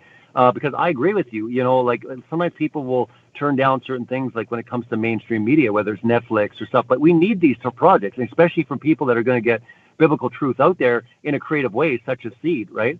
So to me, it's almost like, you know, what are the steps being taken? I know that you've been doing a lot of stuff, you know, we've talked, but how can people kind of get involved right away? Like, you know, there's talents and skills that you're looking for, but, you know, have you looked at maybe putting together, you know, a certain type of Kickstarter where there's different levels where a person gets into credits, or they could become a producer, or they could, all I'm saying is there's all these different creative ways that I've seen other people do and fund big projects by having multiple tiers and different things. And I just wanted to find out, where are you at on that, you know, as far as getting the general public involved to start really funding it to make things happen? Yeah, you know, when I first started working on this, I wanted this to happen in 2010. Now I'm so thankful that, you know, in his divine sovereignty and grace and mercy, he didn't allow that to happen. I believe Father is opening the doors for that to happen now, though. And that I had to have a lot of things in place, not just the storyline, which is critically important, obviously, but also just having a logistical infrastructure in place to be able to handle it. And I didn't have that until February of this year. I spent the entire month of February and into March completely redoing my website. Before it was HTML based, now it's a content management WordPress site with a lot of modules and things in there that are very functional to help me do something like a crowdfunding campaign and other things, and to get people on the mailing list and whatnot. There's also a so you can go to seedtheseries.com. Let me just start there. If you go to seedtheseries.com, you immediately will see you know, several links, and this is the old site. You see sow and see, but all the links on this landing page now take you into the new site. So takes you into a section that shows you the different projects that I'm working on, because I had the TV series as the primary project, but there's also video game, comic book, and fiction novel. And I'm working on the graphic novel right now. We're about 1/3 done with it. It's coming along very well. Very happy with that. If you click on the C link, that takes you into a page that describes the project and what I'm trying to do and why I'm doing it and all that kind of stuff.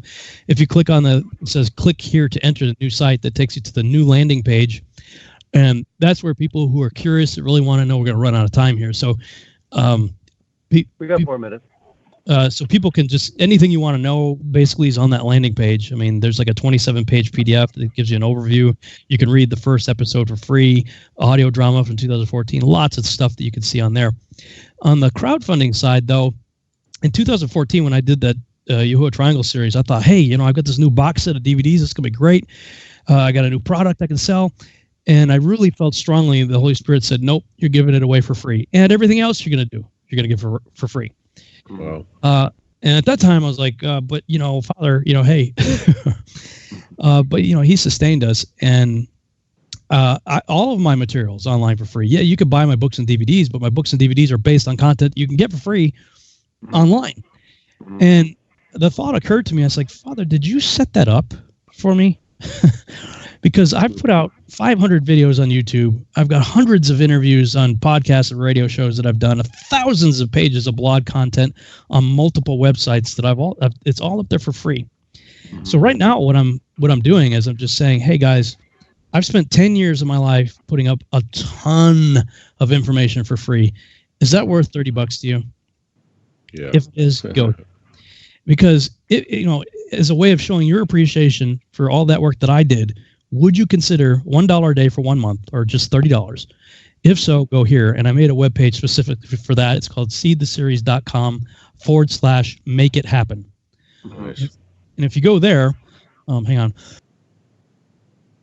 Sorry. If you go there, has the same landing page basically, but it says click here to find out how you can help make it happen. And then it takes you to a page where people can give. Now, I've got 180,000 subscribers on YouTube. If everybody does that, I'm funded. Boom. Nice. Yeah. Done. And then I don't even have to, the hard part about perks is that requires me to do other stuff that I have to, I have to create or do something more to make those perks for those people. And I will eventually do something like that, but I'm going to put this out as a test. For 10 years I've given everything I've got. Is that worth $30 to you? Yeah. And frankly, if even only 40% of my audience says yes, that still will get us enough to get going. So this is the first time I've ever that show that I did on Parable of the Vineyard last weekend was the first time I ever did an ask. This is only my second time doing it. And for guys like you that have shows and platforms, we have crossover audience. We have a lot of the same audience, but you probably have people on your channel that I don't have, and I have people that you don't have. Is, hey, let's link arms. I'll promote you, you promote me. And, we can together make this happen, because ultimately all I'm trying to do is taking the same information we're all talking about, but put it in a package that can go to a much larger audience than we've been able to reach, that won't be censored. Because if I do this on my own, as opposed to going to a studio, then it's not going to get censored. Yeah. Because it seems like the urgency is there. I mean, speaking of urgency, I think it is, because a lot of kind of your research and kind of your flat earth journey, you needed to kind of get to that point to be able to incorporate it into seed. Like, you couldn't have done this in 2015 with seed. You were just like, you're like an zetetic agnostic at that point. You're kind of so you had to kind of go through all of the things that you went through over the last while in enclosed cosmology. So I do believe that, like, you're now at a point you're seriously looking at this, putting this all together. So I think it is important to support it, for people to learn more about it. And I think it's extraordinary. I think, with the comic and with the novel and all the things that you're putting together, I think people will start to see exactly how big this project is, but how many pieces are coming together and the reach it has on the world, especially, having it, distributed in that fashion. As far as, like, sci-fi, but it's real. Like, that's the beautiful thing, right? You're bringing that, incorporating those things into it.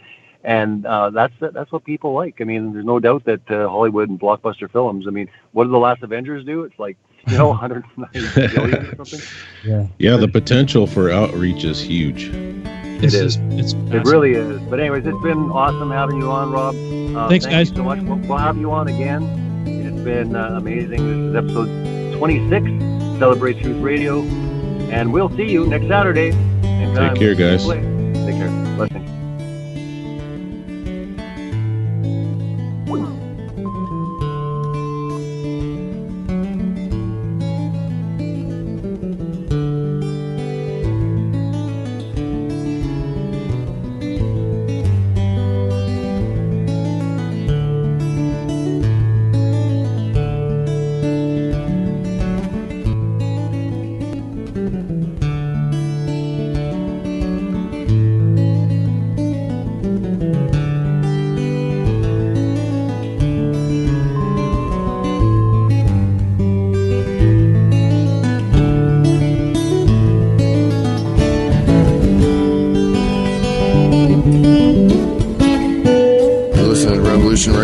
freedomslips.com. And we'll be right back after this message.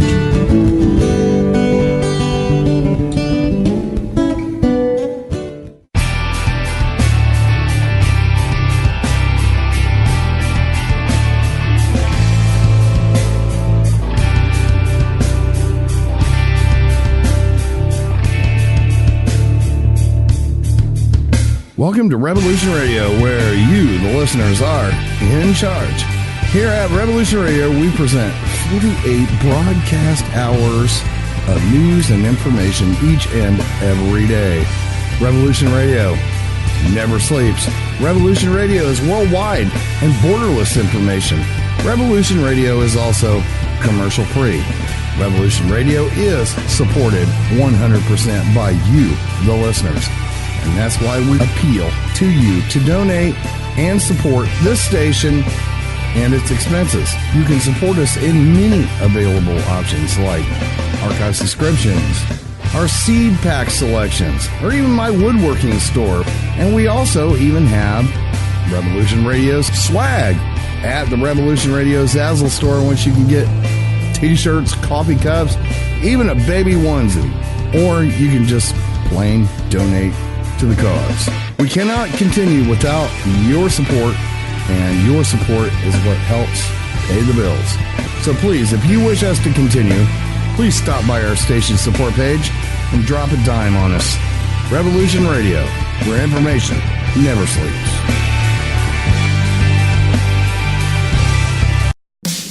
Don't miss Celebrate Truth with Robbie Davidson and Pastor Nate every Saturday, 7 to 9 Pacific, 10 to midnight Eastern on Revolution Radio. They talk the Bible and how it exposes a lot of lies in the world with special guests, roundtable discussions, and call-ins from you, the listeners. This is not your typical Christian radio show. Celebrate Truth with Robbie Davidson and Pastor Nate every Saturday from 7 till 9 p.m. Pacific, 10 midnight Eastern on Revolution Radio.